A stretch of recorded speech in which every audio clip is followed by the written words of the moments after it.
Mm-hmm. All right, we are here with Rolex rankings number 3, Nelly Korda. Nelly is competing in her third KPMG Women's PGA Championship with a best finish of a tie for third last year, making her 10th start of the 2020 season, no missed cuts, and 4 straight top 10 finishes. Nelly, you've had a great run as play resumed following our shutdown. How are you feeling with the state of your game coming off all the success you've had the last few weeks? I'm feeling good. This golf course is amazing. I played 18 yesterday and I played 9 today, and it's a really nice track. So it's going to be an interesting week. An interesting week. How does Aeronaming set up to your game? We've been hearing that it's going to suit some of the longer hitters. Would think that fits right into your alley. Definitely will. I have like 7 irons and 6 irons into the greens, but it's playing soft right now. I heard they've gotten a little bit of rain over the past few weeks, or a lot of rain. So it's definitely soft out there. So I'm pretty sure, I don't think there's going to be any rain throughout the week. So it's going to firm up, and I think we'll have some shorter clubs in maybe. Any particular holes that are standing out to you as ones that you like, that you think are fun, or is it just a fun track that we don't get to see that often? Yeah, I think overall the whole golf course is really nice. Honestly, I love one. It's really cool. The tee shot on one is amazing. It's a cool view, and it's a cool way to start your day. It's a really cool place to come, and I think that speaks a lot to what KPMG and the PGA America have done with this championship of bringing it to some of the best courses in the country. How important is that to you and your fellow players to see the respect come out in that way with some of these courses that we're getting to go to? Yeah, they have a great lineup for us in the next couple of years, and we've already played some amazing golf courses. It's awesome to see. It's awesome to just be out here, the history behind this whole course, and it's a super nice track. It's definitely going to be very challenging around the greens, but I'm very excited to play this week. So before we open it up for questions, I do have to ask real quickly about the other family success going on right now. Your brother, who made it to the second week at Roland Garros. What was that experience like with you and Jess watching him? I know had the loss, but see his success from afar.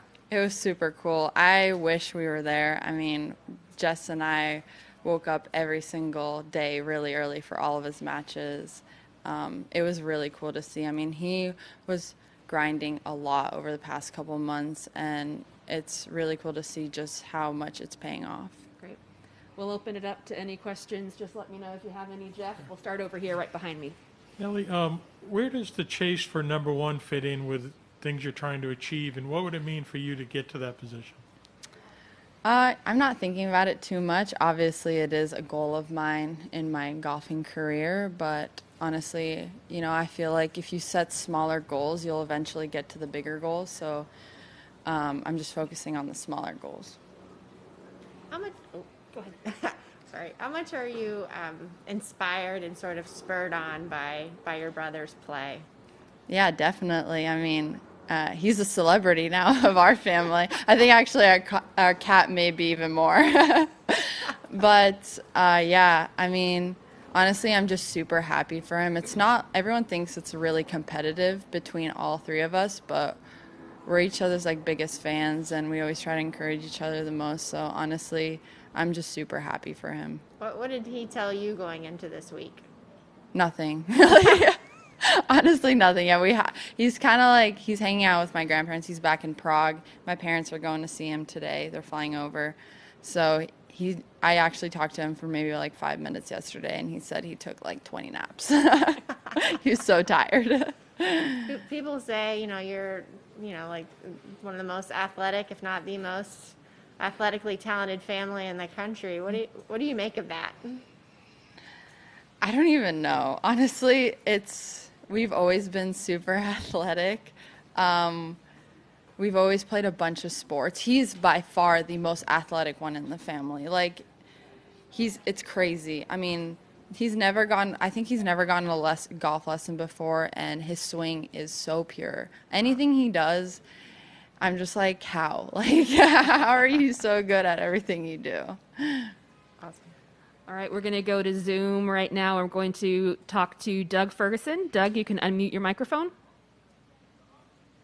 Nelly, just a quick question in your kind of limited experience, I guess. Why are majors so hard to win? I think obviously it's a good test of golf, and I feel like a lot of people put a lot of pressure on themselves during a major week instead of just going out and just kind of trusting your game and playing some good golf. All right, we'll come back over here to Jeff. Could you describe the challenge of trying to learn these raw screens in just a few days? And are you continuing to go with the left-hand low? Yeah, left-hand low is definitely the go. Yeah. I've played a bunch of Donald Ross style golf courses. I mean, I have 2 in my area, Sarah Bay and Bradenton Country Club. All right, so yeah. they're a little smaller greens. These are definitely bigger, a lot more undulation in them. So yeah, I played 18 yesterday. I wanted to play 18. I'm just going to play. I played 9 today, and I'm going to play 9 tomorrow. So definitely a lot of work around the greens, and it's a lot about like placement as well. You got to place yourself on the greens. And how big will scrambling be this week, just given the complexes and the fact sometimes you're shooting up at holes you're not going to see so much? And Yeah, for sure. I mean, every major, you want to hit the middle of the fairway and you want to hit the green. And if you have an opportunity, you try to capitalize on that. But pars go a long way. Back to Beth Ann. How much is length a factor this week, you think? Definitely. I mean, it's soft out here, so you're not getting a lot of rollout. I'm guessing that it's going to get firmer throughout the week. I mean, even the greens, I'm coming in with like a hybrid on a couple of par 3s, and they release maybe like 5 yards. They're really soft. Wow. So length definitely plays a big role this week. And your parents usually go to majors. I think had planned to come here. Will you talk to your mom and dad nightly, or since they're not here, how often will you kind of, and if you do, will you go over the golf? Not really. I mean, it's like any other tournament. I talk to them a couple times a day, every single day, so it's normal. They're like, it's always mom, dad on my call list. Mom, dad. We're not used to playing majors in these fall-like conditions. What's the mental change of having to think about playing a major with the leaves changing around you and just the different conditions that we've had to experience this year? Yeah, so I actually played in the afternoon yesterday, and it was a little warmer, and I played early in the morning today, and when it's colder, it doesn't fly as far. It's probably a club to a club and a half difference. So again, length is going to play a really big role this week, just because when you have an early tee time, it doesn't fly as far. Gotcha. And then just to close things out here, we've got the hashtag behind you of hashtag inspire greatness. Who are you inspired by?